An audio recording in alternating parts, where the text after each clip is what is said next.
PSG Fan TV, bonsoir à tous. Ce soir, 7e journée, le Paris Saint-Germain remporte 4-1 face à Reims. Qu'en as-tu pensé du 11 du départ? Bah écoute, un 11 intéressant en fait avec des nouvelles recrues. Enfin voilà, on a pu voir le petit Diaby, on a vu Dagba, on a vu Ensoki. Ça c'est sympa, donc ça c'est cool. Par contre, autant tu vois contre Liverpool, je suis positif en disant voilà, on n'a pas encore d'automatisme et qu'il faut qu'on passe en fait la seconde. Moi en fait, trop de changements, ça commence à me saouler en fait. C'est-à-dire qu'on gagne 4-1, c'est un beau match. Hein. À un moment, il faut qu'on arrive à trouver notre 11, il faut qu'on arrive à trouver notre identité. On change tout le temps de schéma de jeu. Nos petits qui devraient avoir du temps de jeu, c'est plus qu'ils en gagnent, ils deviennent des titulaires. Tout ça parce qu'on joue au Reims. Ok, il faut reposer, mais c'est la Ligue 1. Donc à un moment, il faut qu'on mette de l'impact et qu'on ait un vrai 11 qui ressorte. Sinon, on va encore se faire taper par des Liverpool. Justement, tu dis qu'il y a un problème par rapport aux automatismes.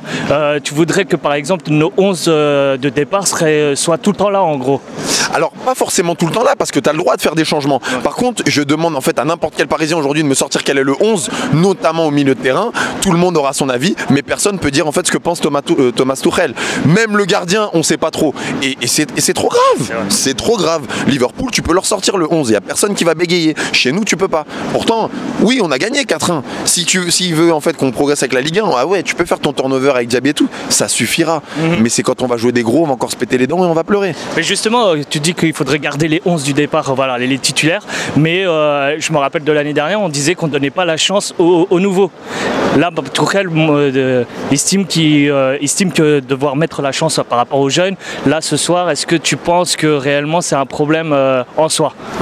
C'est encore une fois, c'est deux lectures. C'est-à-dire que, bien évidemment, on gagne 4-1 et t'as pas besoin en fait de nos titulaires et de leur donner du temps de jeu, c'est bien. Mais il y a différence entre donner du temps de jeu et en fait les mettre titulaires et de faire vraiment une vraie rotation comme si t'étais, voilà, Di Maria, je te mets sur le banc, tu vas jouer peut-être contre Lyon, mais contre un Reims à chaque fois que je vais tourner. Non, tu t'appelles Di Maria, tu peux prendre 2 matchs par semaine.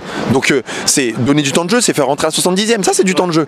Ouais. C'est pas de les mettre titulaires et de faire une rotation, de changer de schéma, tu joues en 4-2-3-1, après tu vas rejouer en 4-3-3, enfin c'est fatigant, ils ont besoin d'automatisme. On n'a toujours pas notre trident, bon ce soir on peut pas parce qu'il n'y a encore pas Mbappé, mais notre trident, encore une fois, ils ont un match ensemble, c'est pas normal, c'est pas normal. Ce soir par exemple, gros changement aussi depuis l'arrivée de Tuchel, Neymar en 10. Est-ce que tu penses que c'est réellement sa position pour qu'il puisse s'exprimer comme il faut, ou au contraire, il donne l'impression qu'on gâche un peu son potentiel? Alors c'est dur parce que en fait avec tout le respect que je joue à Reims, en face tu as quand même une défense qui est très faible, c'est très plot, donc il peut exprimer en fait tout son jeu créatif qu'on lui reproche des fois. Là même s'il nous a agacé des fois, au final voilà, c'est du génie, c'était football champagne, donc c'est dur de voir. Après tu vois quand même qu'il est beaucoup plus collectif quand il joue en 10 que quand il va jouer plus en attaque pure. Ouais. Et là ce dimanche on rencontre Nice à l'extérieur. Est-ce que tu crois qu'on fera le 8e? Ou samedi, ouais, samedi. Alors si on va faire la victoire, oui je pense, parce que Nice en plus ils sont en deçà et non, clairement mine de rien avec cette rotation en Ligue 1 ça va encore passer quoi. Il n'y a pas de problème, il va remettre un peu de titulaire, Mbappé va revenir frais, on va faire le boulot. Mais maintenant encore une fois je reste focus sur la Ligue des Champions, ça va toujours passer en fait en Ligue 1. Le gros défi qui nous attend c'est Lyon, parce que c'est l'équipe en forme.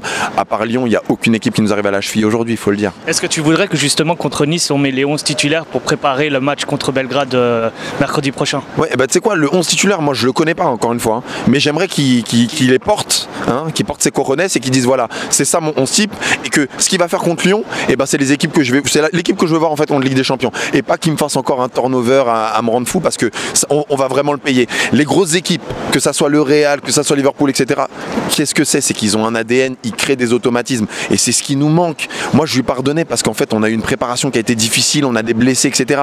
Maintenant que tu commences à avoir les joueurs qui sont là, ne fais pas la même erreur de tourner à chaque fois, parce qu'on va le payer à la fin. On va le payer. D'accord, c'est très bien. Je te remercie encore. Merci Steph. À plus tard.